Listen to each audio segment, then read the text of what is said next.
I find that, we can go crazy with the self-care and remove self-love out of it, and then it starts feeling really bad. I have a t-shirt that says self-care without self-love is self-destructive. I don't think that I would be the person that I am or be doing the things that I'm doing if I didn't have those experiences. Yes, life is happening for you, not to you. Yes. Every experience is a gift and a teacher, and I've learned that too. So this is beautiful. Sun is coming up, are you ready to go? We can take a ride, we can take it slow. Hey, well, welcome back to the show, Sarah. I'm so excited to have you here. This is like the coolest thing ever. So, Sarah, I believe that self-love is the devotion to your individuality. So I'd love for you to share, who are you? What is your purpose? And what lights you up? I love that. So I am an evolution. I just am here to have self-expansion on every level at all times. I'm a totally different person than I was yesterday. I've had an amazing journey with self-love. I have a book coming out about self-love. My mission, and something that never changes, is just me supporting people, especially women, because I am a woman. I have experienced a lot of trauma in my life and times that I felt really, really lost. And I wish that I had a mentor or someone that I could watch or listen to was no, that is BS. That is not what you need to subscribe to. So I'm someone that just wants to be a person for everyone that is listening or watching me or needs someone to be hey, you don't have to subscribe to what everyone's doing. The society rules. I'm basically a rule breaker, I would say. So when you think of self-love and saying, hey, you got to love yourself, how do you communicate that to a broad range of people who might think that self-love is self-care? Ooh, this is so good. I actually talk about this in my book. So for me, it's so funny because I don't know if you've ever had people be oh, well, you just need to love yourself more, or you don't love yourself. And loving yourself is a constant journey. It's the same as any type of relationship or friendship that you have. You're not just one day okay, I'm in love, or you're my friend and you don't have to put work in. It's a constant journey and work. So I like to look at the relationship with myself and self-love is the same way that I would treat someone that I love in my life. And I just think it keeps getting deeper and deeper the more attention that you put on it. And I've actually put so much attention on loving myself and cultivating it that I've felt those feelings inside that I felt for another person. Why do you think people struggle with this so much? I think because, you said, that it's not necessarily tangible. So you have to start looking on ways that you can make it tangible to yourself, more something to reach for. So for me, for example, I have someone really close to my family that's dealt with addiction, and that has brought myself and my family down. And so many times, I was enabling them. I was saying no to myself by doing things that I know that because it's such a hard thing when you have someone that is an addict in your family. So the way that I first actually felt that inner love for myself as an adult was when I finally did what I knew had to be done, even though it was so hard, and I let it go to some degree. I knew that I did the best that I could. And that's when I actually felt this feeling that I had never felt before inside. And it was almost my soul telling me you did the right thing and you just showed up for yourself in a way that you really needed to be able to feel what it's like to put that tangible feeling on self-love. So if someone hears this and they're just oh, wow, okay, I got to start loving myself. I was looking for other people to tell me that I'm worthy of love. What's step one? Step one. So, you mentioned self-care earlier, and I think that self-care and self-love, they're in a relationship together, right? Yeah. So the thing that you can start doing is some self-care steps for yourself, because that's showing yourself that you're caring, that you're spending time with yourself, that you're showing yourself attention. That's where you put the intention on something. And we always hear self-care is bubble baths, and I love a good bubble bath. Last night I was bubble bath and kombucha, yes. All the things. And that's not just you need to do a little bit deeper of self-care. And self-care looks different for everyone. So that's where you get in this exploratory dating phase with yourself, where you're oh, what do I actually love to do, where I feel inside, listen to your body. We're like, wow, this feels really good, or I'm having so much fun, and start planning those things into your day just to start. And you're just going to see your body respond, and you're going to start like feeling like joy, more fun, love for yourself, more appreciation. And that's a really simple way to start. I find that, we can go crazy with the self-care and remove self-love out of it, and then it starts feeling really bad. I have a t-shirt that says self-care without self-love is self-destructive.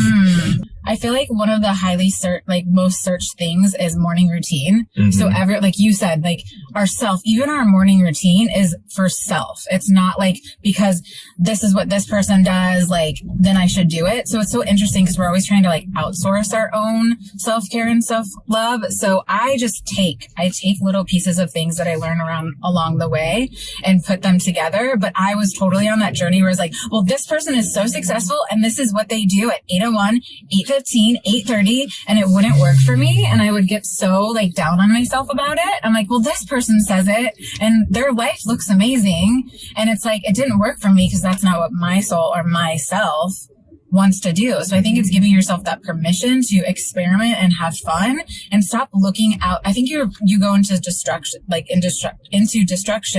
when you're looking outside of yourself so much and like comparing and being like, well, this works for this person. I'm just going to take like a million bubble baths, have a glass of wine, not deal with my, can I say shit? Oh yeah. Okay. Self-love is uncensored. Okay, good. Not deal with my own shit and then just be like bringing myself down. Would you be willing to share like your experience with bullying and how detrimental it was in your growth into who you are? Yeah, of course. So my first bully was actually my grandmother. And I have total compassion for her. And I could see she lived in a completely different generation. She was tied down by society rules. Like she didn't know what to do with me, who was like a rule breaker, came out of the womb like, let's do this. Just like independent, really, really loud, just wanting to live life and have experiences. So she honestly, and this is me talking. We've never talked about it. I've never had a conversation with her. She's no longer on this earth. But so this is all my interpretation. And I've learned more and more about her as I grew up and wanted to heal some of the wounds that I had from that. But I just believe that she didn't know how to deal with me, and what she did, and I'm not excusing it, came from a place of love, but also she was jealous of me. I think that she saw this light in me, or maybe this different generation that she wished that she could have been in, because she was so tied down where you stay at home, you do this, like there's so many rules. But it really did affect me. It was me as a 5-year-old staring at this person that's supposed to be my caretaker just bullying me and putting me down and saying everything that I was doing was wrong. So at the time I was just looking at her like, what is wrong with me? Like, does she not love me? I don't understand. And I took a lot of those wounds with me. And then when I got into school and I was bullied, of course, it just kept spiraling from there. So tell me about, your organization and what you're doing to really support people feeling safe and as their most special selves. Yeah. So Girl Talk Network is my brand. And then I have an organization called Girl Talk Foundation, and it started as an event.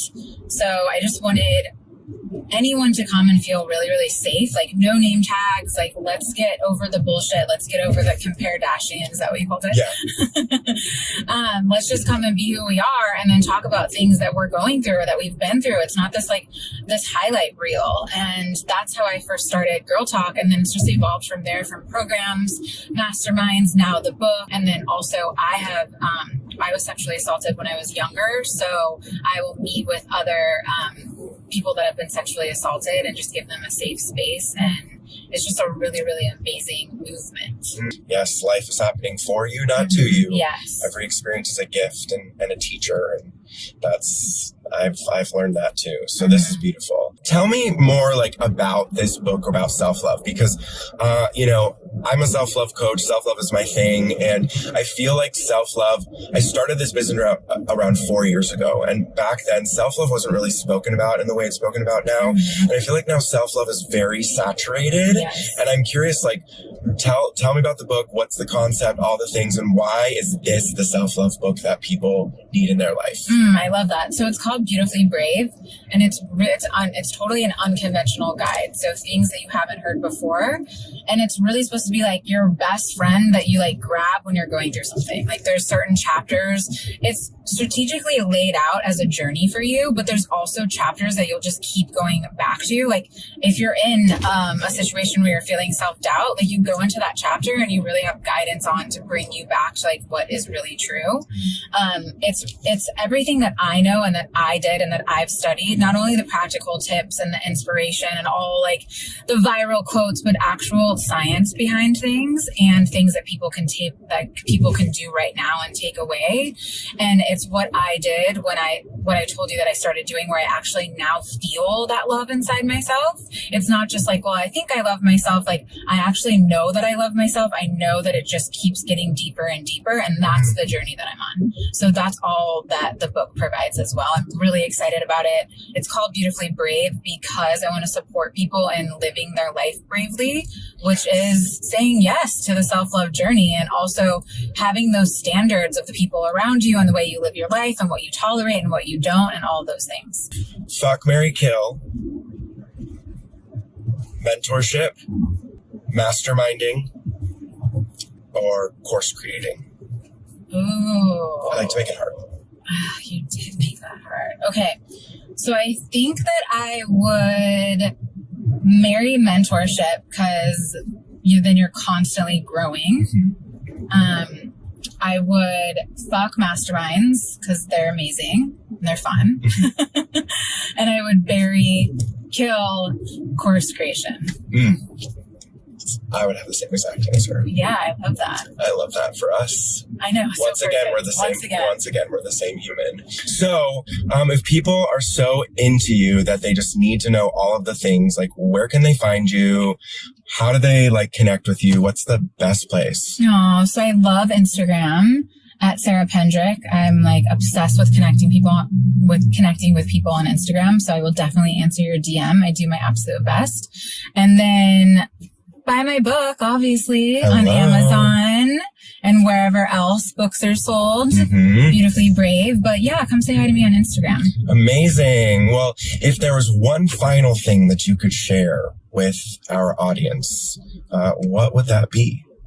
So I would love to hear, everything that comes out of today's episode, but I would really, really want to empower you to start deciding what kind of self-care, like what we were talking about, you're going to bring into your life, because just test it out. I'm all about experiments.